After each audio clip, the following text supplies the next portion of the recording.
People often dreamed about magic lamps and 3 wishes. But what if those wishes turned into curses? I was Kevin, an office worker living alone in a small house in the suburbs. That day, on my way home from work, I passed by a roadside dump and was drawn to something glittering in a pile of old junk. It was a porcelain teapot with chipped glaze and faded patterns. But something about it felt like it came from a fairy tale. A faint light seemed to flicker from it, strangely pulling me in. I picked it up, brushed off the dust, and decided to take it home as a decoration for my bedroom. That night, I dreamed of a soft whisper in my ear. Rub me. 3 wishes will come true. I jolted awake. The room was still pitch dark. The teapot sat quietly on the shelf. I turned on the light and stared at it, a curious feeling welling up inside me. I picked up the teapot, thinking of the old tales I had read, and rubbed it. Nothing happened. I laughed at myself, feeling silly, and went back to sleep. The next morning, just as I stepped out the gate, the neighbor's dog rushed out, barking furiously. Why don't you just drop dead? When I came home that evening, I froze. The dog was lying stiff and lifeless right in front of the house across the street. A strange, indescribable feeling crept over me.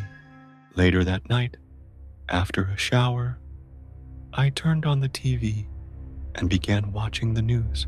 They were reporting a terrorist group holding 20 hostages in a shopping mall. Why not just kill them already?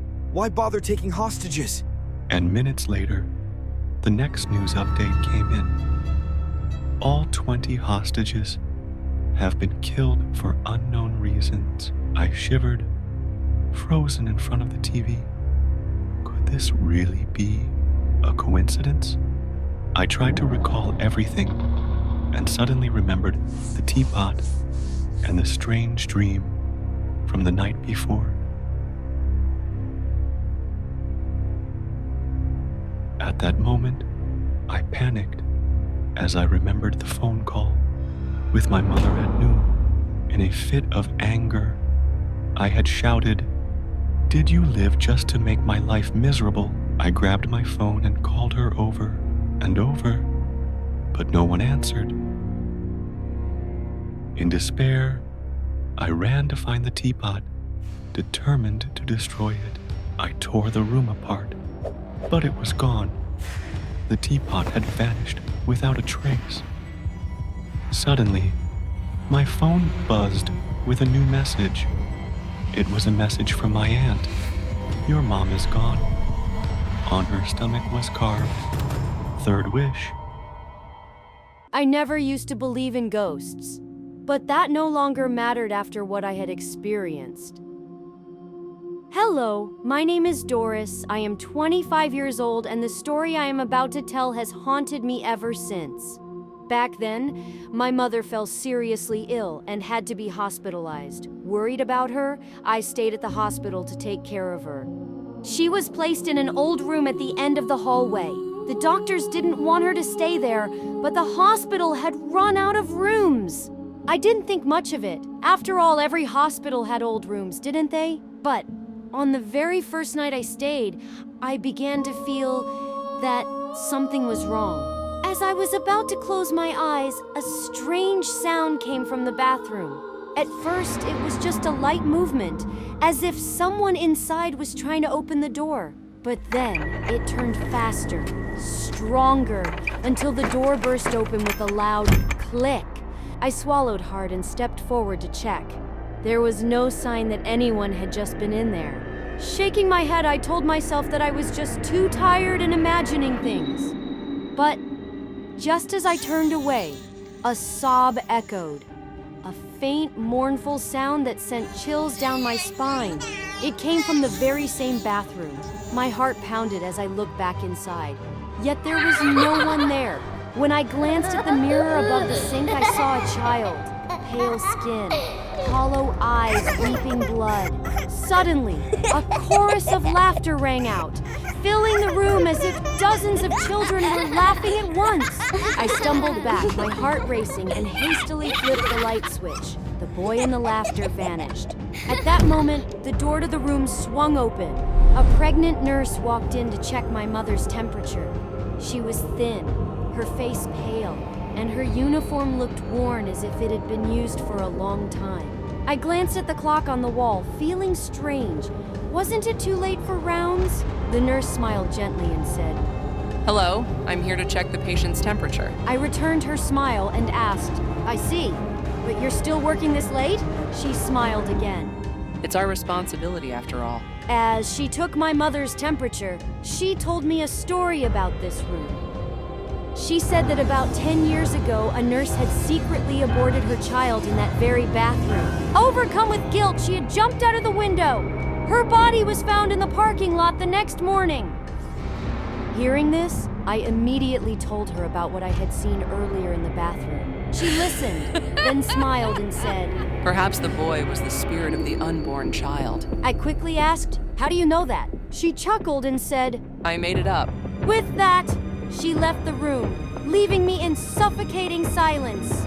Just then, I noticed a drop of blood slowly trailing down her leg.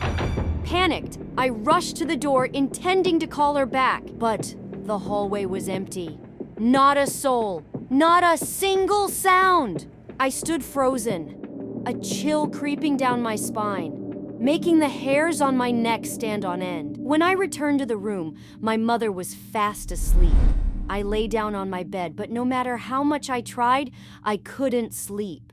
The night dragged on, each tiny noise making me jump, until I finally saw the first light of dawn. When the doctor came to check on my mother, I told him everything that had happened the night before. He listened, his eyes thoughtful but not surprised. Then he said slowly, There have been many rumors about this room, but there is no pregnant nurse working at our hospital. My chest tightened, my mind swirling with confusion. Then who was she? A shiver ran through me. Could she have been the nurse who had aborted her child and jumped from the window? The following days, everything seemed to return to normal until my mother was discharged. As I helped her out of the room, I instinctively turned back, and I saw the nurse standing by the window, holding a baby in her arms. Panicked, I rubbed my eyes. But when I looked again, she was gone, as if she had never been there. I have a friend named Emma, who is 25 years old. She once had a beautiful love story with a man named William, who was 3 years older than her. At first, William loved and spoiled her, making her believe she had found the perfect partner. But soon, his love became suffocating and turned into a nightmare. William controlled Emma too much. He didn't let her meet her friends, not even her closest girlfriends. When she couldn't take it anymore, she decided to break up. But William didn't let her go easily. At first, he begged her desperately, but then he started threatening her. One day, he kidnapped Emma. She woke up in a strange room, her hands and feet tied tightly. William spoke softly. Hello, my love. William's voice was gentle, but it sent chills down Emma's spine. She tried to move, but the ropes were too tight and hurt her wrists. Emma shouted angrily. Let me go, William! William tilted his head and smiled. You are mine. I won't let you leave me. He walked closer and touched her face. Emma tried to turn away, but she couldn't do anything. William wanted Emma to love him again and obey him. He clenched his teeth and said, Emma, say you love me. Say it! Emma struggled, but the more she resisted, the tighter he held her. She yelled, I hate you! I regret ever loving you! Hearing this, William's eyes filled with rage. He immediately slapped Emma hard.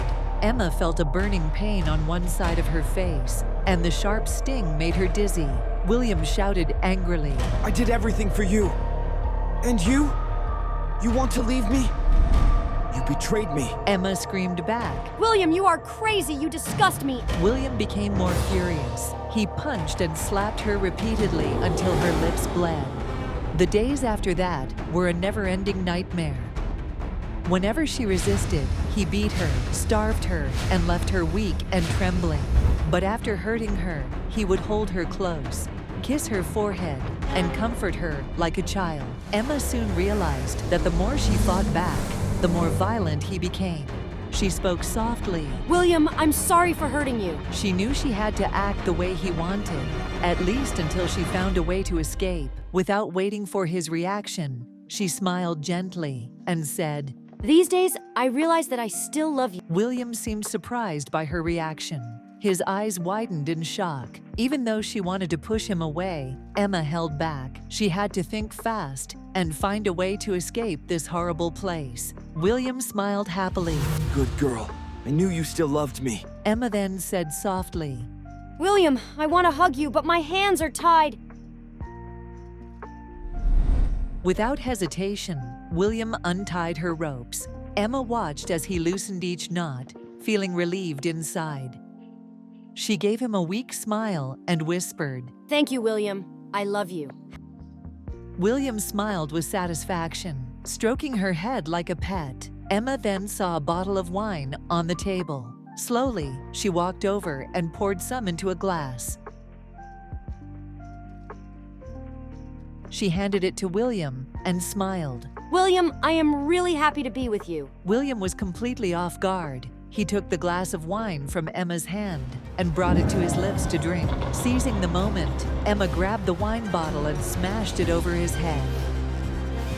Emma ran to the door, but it was locked. No matter how hard she tried, she couldn't open it.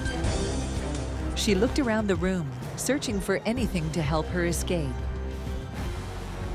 Then she saw a rusty iron rod in the corner. Without hesitation, she grabbed it and used all her strength to hit the door.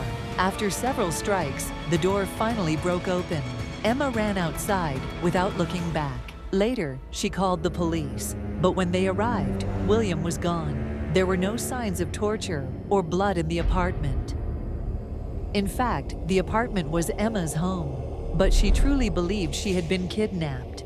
The police thought she had mental health issues and sent her to the hospital for treatment.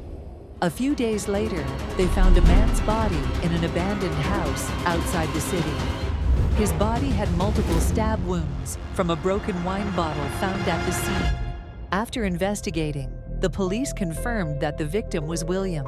They also found Emma's fingerprints at the crime scene. However, when they questioned her, she had no memory of killing William. After suffering such a huge trauma, Emma could no longer tell what was real and what was just a nightmare in her mind.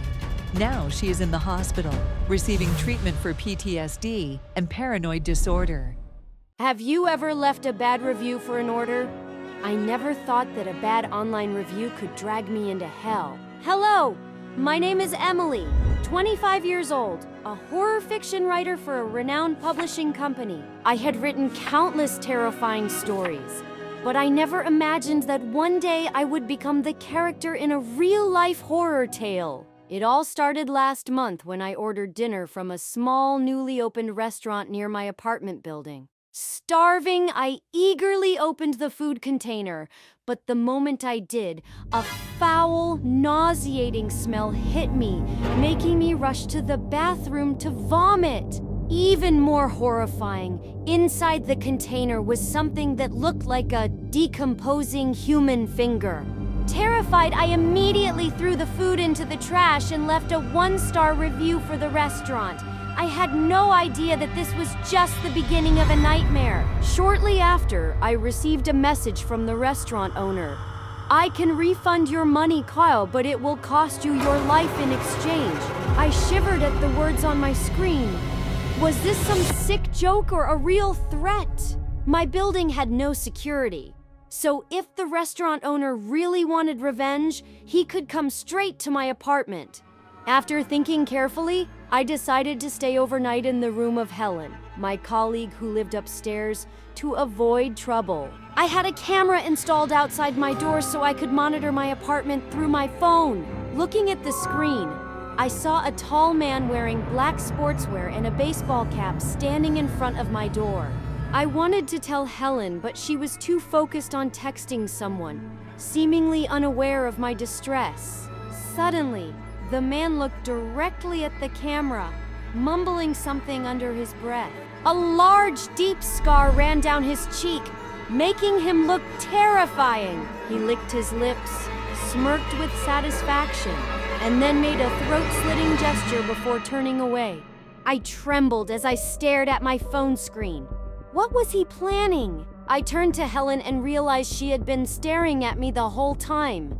Her gaze gave me an eerie feeling, as if something sinister was about to happen. I forced a smile and asked, "Helen, is something wrong? Why are you looking at me like that?" Helen smiled slightly and said, "Oh, it's nothing." I nervously reached for my glass of water but accidentally spilled it on a notebook on the table. Hurriedly, I picked up the notebook to dry it, but a photo slipped out and fell to the floor. When I bent down to pick it up, my heart nearly stopped. In the picture was Helen smiling brightly next to the very same man who had stood outside my door.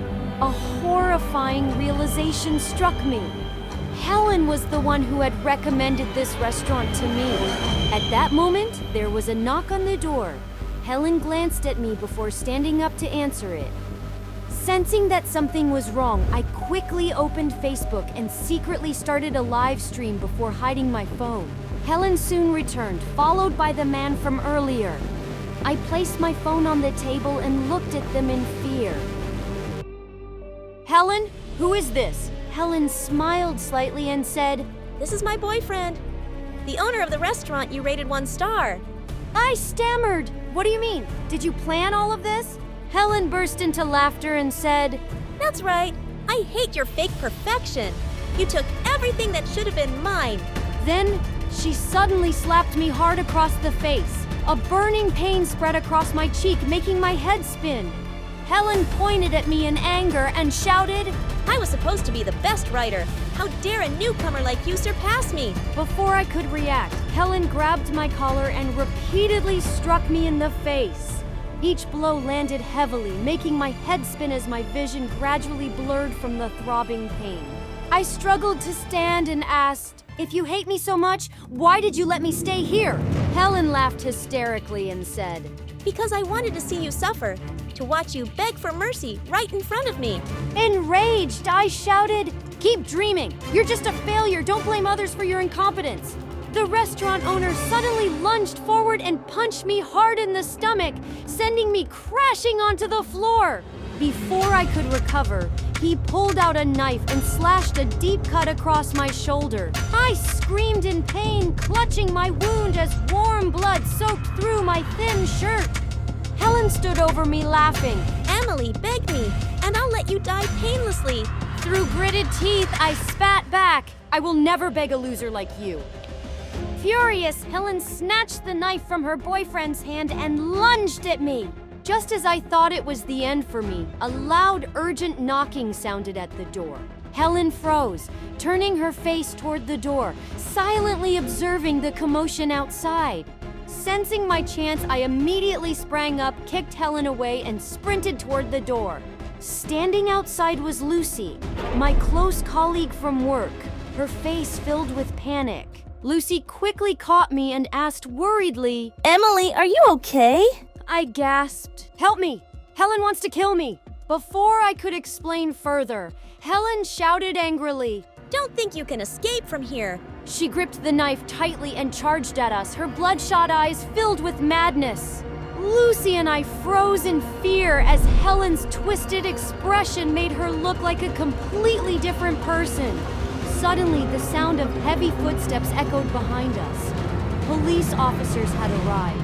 It turned out that when Lucy saw my live stream, she immediately called the police and rushed to my place. Helen and the restaurant owner were swiftly restrained and taken away before they could fight back. I let out a sigh of relief, but as the adrenaline faded, Pain overwhelmed my body. Exhausted, I lost consciousness and sank into darkness. When I woke up, I found myself in the hospital, my wounds carefully bandaged. This nightmare was finally over, but the scars it left behind would haunt me forever.